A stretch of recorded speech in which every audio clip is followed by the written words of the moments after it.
Very good morning dear students. आज हम अपने फर्स्ट पेपर के अगले टॉपिक की चर्चा करेंगे, स्टॉक एंड फ्लो वेरिएबल्स। मैंने कल भी कहा था कि अर्थशास्त्र की विभिन्न शाखाएं हैं। उन शाखाओं के तहत उप शाखाएं अध्ययन की दृष्टि से तय की गई हैं। उन उप शाखाओं का उपयोग आर्थिक विश्लेषण और आर्थिक समस्याओं के समाधान में किया जाता रहा है। आज हम बात करेंगे स्टॉक एंड फ्लो वेरिएबल्स, यानी स्टॉक एवं प्रवाह चर राशियाँ क्या होती हैं, इनका आर्थिक विश्लेषण में किस रूप में प्रयोग किया जाता है, इनके बीच में मुख्य रूप से अंतर क्या है और किस तरह से ये आर्थिक विश्लेषण की एक महत्वपूर्ण कड़ी है। जैसा नाम से जाहिर है, स्टॉक एवं प्रवाह। सबसे पहले ये जानना जरूरी है कि स्टॉक क्या होता है। स्टॉक का मतलब संग्रहण से है, भंडारण से है, और प्रवाह का मतलब बहाव से है, चलायमान से है। तो अर्थशास्त्र में आर्थिक सिद्धांतों के अध्ययन के वक्त इन दोनों अवधारणाओं का उपयोग किया जाता है और इन दोनों को उनके प्रकृति के अनुसार परिभाषित किया जाता है। पहली चर राशि है प्रवाह, फ्लो वेरिएबल, यानी यह चर राशि समय की एक निश्चित अवधि के दरमियान परिभाषित की जाती है या उसको मापा जाता है। जो चर समय की एक निश्चित अवधि के संदर्भ में पाए जाते हैं, प्रवाह चर कहलाते हैं। पीरियड ऑफ टाइम, इसके अंतर्गत किसी भी आर्थिक घटना को समय की एक निश्चित अवधि के आधार पर विश्लेषित किया जाता है। समय का एक स्पैन होता है, एक पीरियड होता है, एक अवधि होती है। वह अवधि घंटों में हो सकती है, दिनों में हो सकती है, सप्ताह, महीने, सालों में हो सकती है।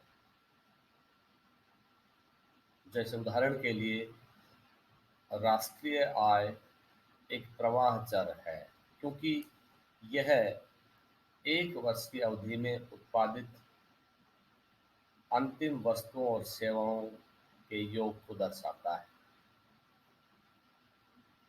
एक वर्ष की समय अवधि,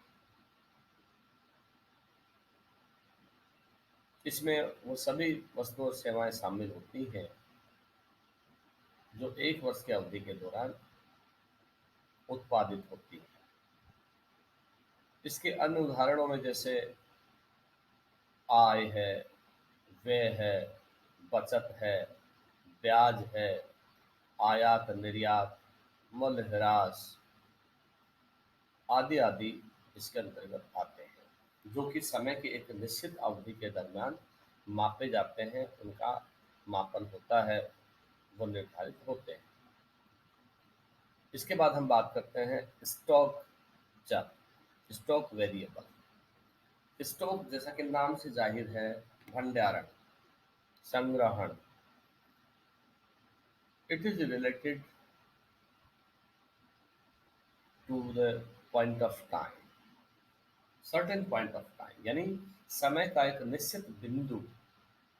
यहाँ हम अवधि की बात नहीं करेंगे, अवधि होती है प्रवाह चर राशि के साथ। यह होता है एक बिंदु, समय का एक निश्चित बिंदु।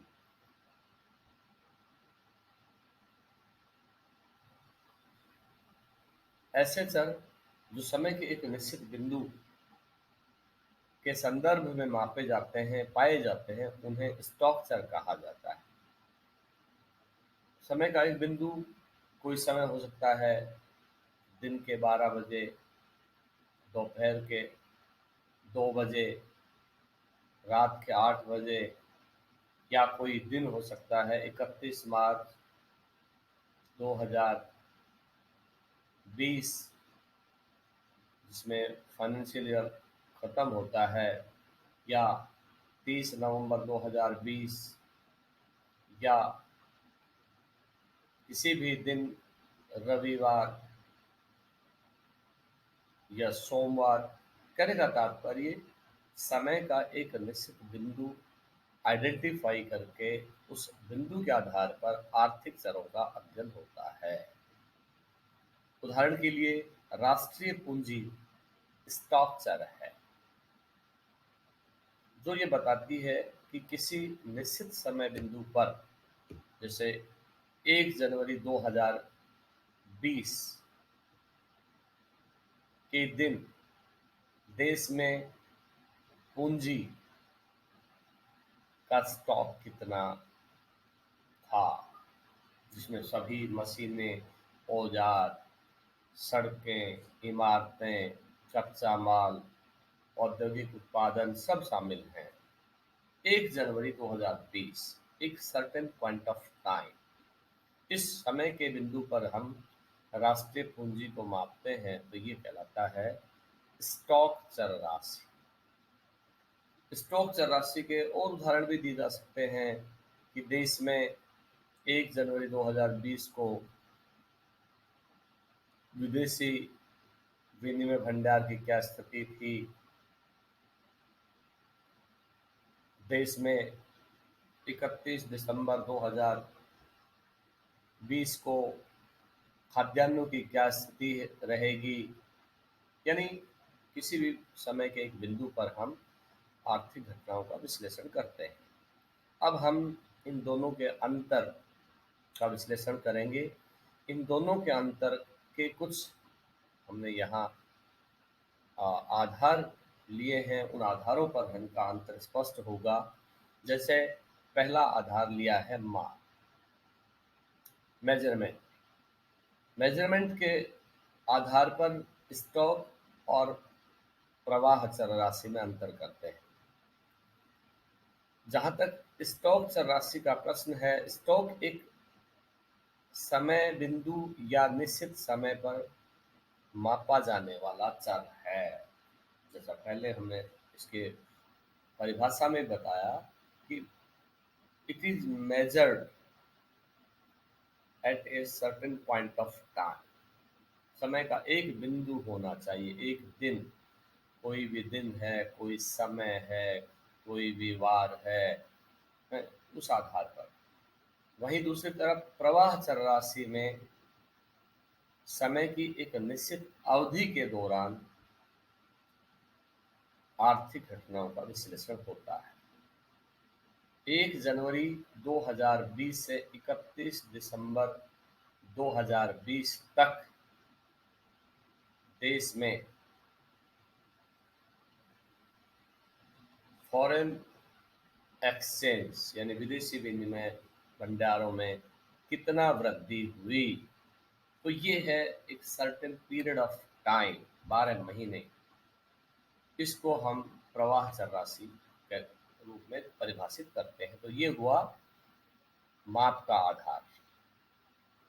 दूसरा आधार है समय कल, यानी समय या काल।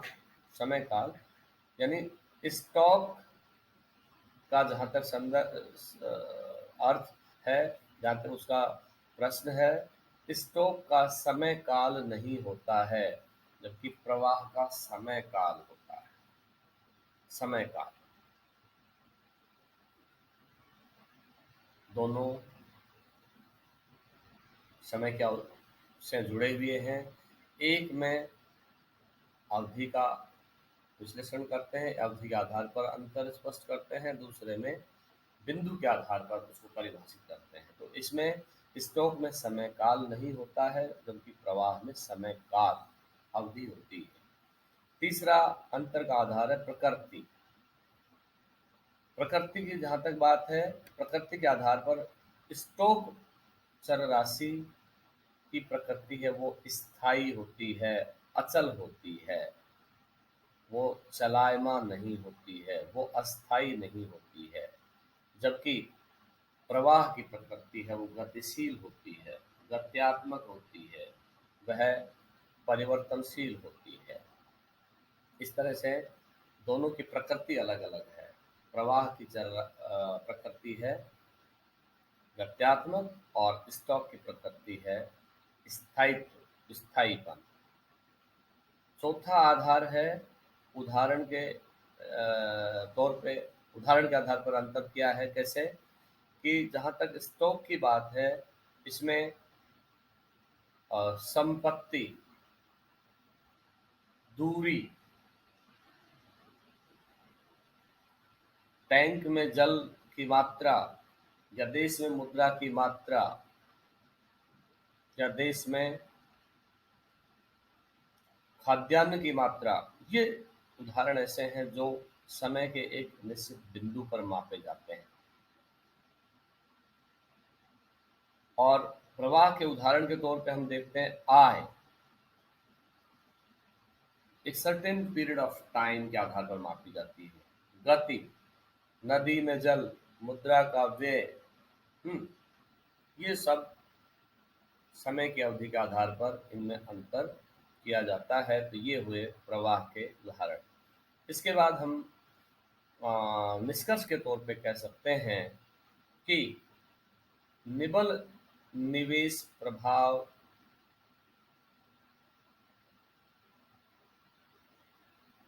पूंजी स्टॉक है, क्योंकि निबल निवेश का संबंध एक समय काल से है, जबकि पूंजी एक निश्चित समय पर एक व्यक्ति की संपत्ति का भंडार बताती है। पूंजी एक हौज के समान है, जबकि निबल निवेश उस हौज में बहता हुआ पानी है। अर्थात निबल निवेश है वो प्रवाह है, जबकि पूंजी एक स्टॉक है। इसको यो समझ सकते हैं। इस तरह से स्टॉक और प्रवाह चर राशियों में अंतर करते हैं। मैं समझता हूँ कि इस बारे में आपको ये चीज़ क्लियर हुई होगी। नेक्स्ट टॉपिक की बात हम कल करेंगे।